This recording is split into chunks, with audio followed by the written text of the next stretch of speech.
Mr. Runyan. The opportunity to serve with you. We know it's going to be a challenge, but we have to fight for these men and women that fight so hard for us. And with that, Captain Rowles, thank you for your dedication, your service to this country.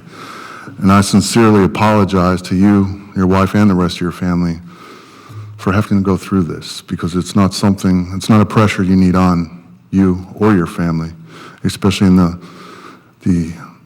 high intensity situations you've volunteered to put yourself through. I think we all share the same concerns with SCRA, and quite frankly, the reason you're here. I really want to ask a question that really says, I know we talked about, maybe starting a website or, having a veteran around that can actually answer these questions. Going through your experience, what do you think is the best way to really get this out there, make this aware? Because you obviously said you were told in Officer Candidate School that it was there, but obviously there's not a lot of people aware of it.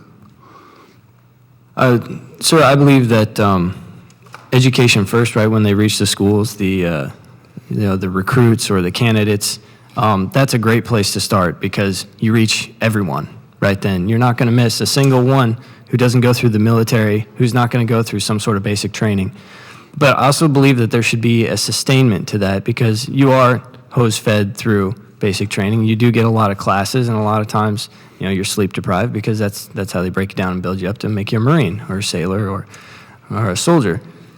The sustainment should come from what I believe, sir, is the sustainment should come from within the commands and from within the representatives themselves, the family readiness officers.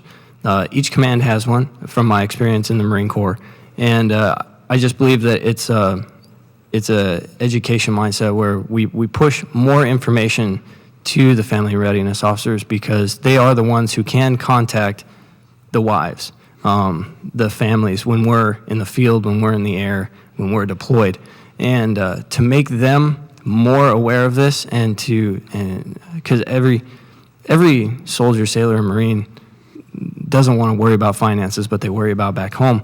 And the FRO has that kind of contact, the family readiness officer. So if we can educate them more about these benefits, then I believe that that will trigger not only the memory from basic training, but it'll also create that sustainment to continue those benefits throughout your military career. Well, from your personal experience, does that conversation to that family readiness counselor continually happen, or is it just something that, obviously in your situation, you'll have other service members that are colleagues of yours that you can direct towards that, but was that pathway open for you at all? The pathway to the family readiness officer is quite open. They all have offices within the commands, which is why I think it should maintain within the command, because you are a tight-knit group, and as we all know, information passes through a tight-knit group very easily. So if one person contacts the FRO and she gets them that 6% before they deploy, I guarantee you that every single other Lance Corporal or Sergeant or whatever will be talking about that within 24 hours around their commands. And kind of down that same line of questioning, now moving to the family aspect, is there anything you can say to other families facing similar situations, and how to, you have the family readiness counselor there, but how to tackle it even further if nothing's happening?